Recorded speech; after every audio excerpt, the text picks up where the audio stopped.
পানি তো খাইলেন মাহফুজ ভাই, আপনি পানিটা ঘোলায়া খাইলেন। ওজন তো ওই কুলের কাছেও রইল না, এই কুলের কাছেও রইল না। দিন শেষে আপনার অর্জনটা কি? এই অর্জনটা জামায়াতের অর্জন, এই অর্জনটা আজকে বিএনপিরও অর্জন। এটা কিন্তু মাস্টারমাইন্ড হিসেবে আপনার অর্জন হয়নি। এত বড় একটা ঘটনা ঘটাই দিচ্ছেন, আওয়ামী লীগের পতন ঘটাই দিচ্ছেন পেছন থেকে নীরবে বৈশা। মাস্টারমাইন্ড তকমা পড়ে খোদ একজন নোবেল বিজয়ী ডক্টর ইউনুস দিয়েছে। তো আপনি যখনই কথা বলবেন, আপনার কথার মধ্যে ব্যালেন্সিং ইস্যুটা খুবই জরুরি ছিল। আওয়ামী লীগ নিষিদ্ধের পর আপনাদের খেয়াল থাকার কথা, উপদেষ্টা মাহফুজ এবং জামাত ইসলামের মধ্যে এক ধরনের অনলাইন যুদ্ধ হয়ে গেছিল। শিবিরের খরচের খাতায় তিনি পড়ে গেছেন, কমেন্ট করতেছিলেন। গোলাম আজম এবং কি রাজাকার ইস্যু, স্বাধীনতা যুদ্ধ ৭১ ইস্যু, অমীমাংসিত সব ইস্যুতে এক একটার কঠিন শাস্তি সাজা দিবেন এমন ঘোষণা দিয়েছিলেন। কিন্তু হঠাৎ করে গতকালকে গলার সুর বদলে গেল, ক্ষমা চাইলেন, দুঃখ প্রকাশ করলেন। তাহলে বলারই দরকার ছিল কি? একটা জিনিস এনসিপি এখনো বুঝতে পারতেছে না, আস্তে আস্তে বুঝতেছে। না বুঝতে এই ক্ষমা টমা চাইতো না বা দুঃখ প্রকাশ করতো না। সেটা হচ্ছে জামাত এবং শিবিরের সাপোর্ট ছাড়া এনসিপির ব্যক্তিগত ক্ষমতা নাই, দলীয় ক্ষমতা নাই। আরেকটা আছে রাইট নাও সরকার। সরকার থেকে সরে যাওয়ার পরে এই দলটা জামাতের যদি স্পর্শ না পায়, এরা রাস্তায়ও ঘুরতে বের হতে পারবে না, মনে রেখেন।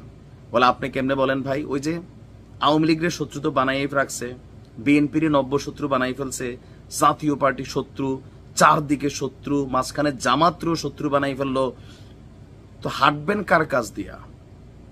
ক্ষমতায় থাকতেই কারোর নামের সাথে সান্ডা, আসিফের নাম স্বৈরাচার হয়ে গেছে, যে স্বৈরাচার বিদায় হয়েছে সেই নাম আসিফ এখন নিজে স্বৈরাচার। বিএনপির তারা জুতা টুতা দিয়ে আগুন লাগাই দিচ্ছে। দেখেন এই পরিস্থিতিকে আজ করে আসিফও এমনকি মাহফুজও দুজনে নমনীয়তা পোষণ করছেন, নানান ভয়টয় দেখাচ্ছেন যে যেই সাপ কুমির খেয়ে ফেলবে, হ্যাঁ খেয়ে ফেলবে। তো বিএনপির আর খাবে কি? খাইতে খাইতে শেষ বিএনপিরে। এখন মাহফুজ কি বলছেন দেখেন, তাও ঘুরিয়ে পেঁচাইয়া স্ট্যাটাস তিনি দেন। তিনি বলছেন ব্যক্তির আদর্শ, সম্মান এবং আবেগের চেয়ে দেশ বড়। এটা সত্য।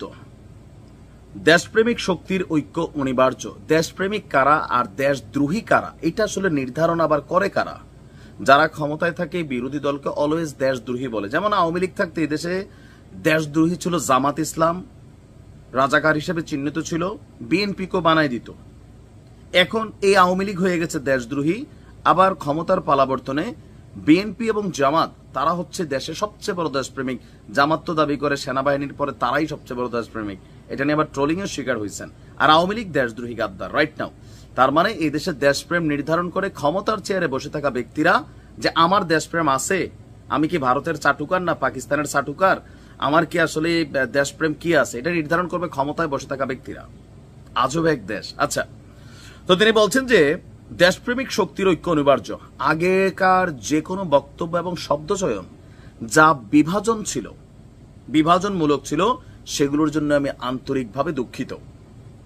এটা জামাতের প্রতি তিনি দিয়েছেন, কারণ তার প্রত্যেকটা বক্তব্যে গত কয়েকদিন যাবত যেখান থেকে এনসিপির জামাত ছাইরা দিছে, হালকা এতিম হয়ে গেছে এনসিপি, যে মাঠে মানুষ পায় না, একটা প্রোগ্রাম ডাক দেয় 150 মানুষের বেশি হয় না, কোন একটা দাবি দেওয়া আন্দোলন আদায় করতে গেলে জামাত যখন আয়সা সাপোর্ট করে তখন তারা রাতারাতি সফলতা পায়, আর নয়তো এটাও পায় না। আবার এই টোটাল আন্দোলন মাস্টারমাইন্ড খেলায় জামাত ছিল মূল গুটির এখানে কারিগর। সরকার পতনের ক্ষেত্রে এনসিপির এখানে ভূমিকা ছিল জাস্ট ডিবির হাতে অ্যারেস্টের পর থেকে, বাট অ্যারেস্টের পরেও জামাত এই জিনিসগুলো চালাই নিছে। সো এখানে জামাতকে নিয়ে যখন আপনি কটূক্তি করবেন তখন আপনার বুঝতে হবে আপনার অবস্থান কি হবে। এটা আস্তে ধীরে বুঝতে শুরু করছে। বিএনপির অনর প্রতিবাদ, আসিফ মাহমুদের যখন ধরেন পদত্যাগের ইস্যু চলে আসছে, যে ইশরাক যদি মাঠের থেকে না উঠতো আপনি ভাবেন যে পরিস্থিতি কোথায় যাইতো। 48 ঘন্টা আলটিমেটাম দিয়ে রাখছে। এখন এদের আর কোনো গন্তব্য নাই, একটাই গন্তব্য, বিভাজন টিভাজন বাদ দিয়ে সবাই এক রগে করা। কারণ এদের পক্ষে এখন তো কেউ আর কথা বলছে না জামাতের থেকে, বাট কালকের পরিস্থিতির পরে সবাই আবার একত্রিত হওয়ার চেষ্টা করছে। জামাতের আমির বলছেন আসেন আবার আমরা সবাই এক হই। মাহফুজও তার বক্তব্য প্রত্যাহার করে নিয়েছেন, আর তিনি আন্তরিকভাবে ক্ষমাও চেয়েছেন। বলছেন পুরাতন বন্দোবস্তের বিভেদকামী স্লোগান, তুই কে আমি কে, রাজাকারিটা এবং তকমাবাজি, রাজাকার, অথবা ধরেন এখন যেটা আসছে ফেসিস্টের দোসর, অথবা মানে ওই যে শব্দগুলো ব্যবহৃত হয়, যা বৃহত্তর জনগোষ্ঠীকে হত্যাযোগ্য করে তোলে, সেগুলো পরিহার করলেই আশা করি ভবিষ্যৎ রাষ্ট্র গণতান্ত্রিক এবং অন্তর্ভুক্তিমূলক হবে। বাংলাদেশের শত্রুর ঐক্যবদ্ধ এবং আগ্রাসী সার্বভৌমত্ব গণতান্ত্রিক সব প্রতিষ্ঠান হুমকির মুখে।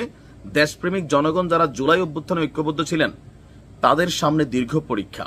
এই পরীক্ষা ধৈর্যের ঐক্যের উতরে যেতে হবে। কতটুকু সম্ভব হবে জানি না, কারণ এখন কেউ আর কারোর প্রতি বিশ্বাস নাই, শুধু প্রয়োজনের খাতিরে একজন আরেকজনের সাথে এসে জোট বাঁধে, এছাড়া আর কিছুই না।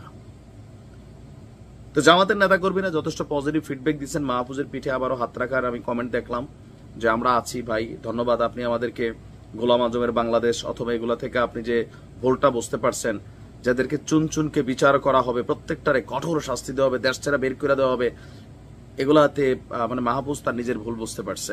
ঘুরে ফিরা স্ট্যাটাসটা ছিল এরকমই। ভালো থাকেন, আসসালামু আলাইকুম।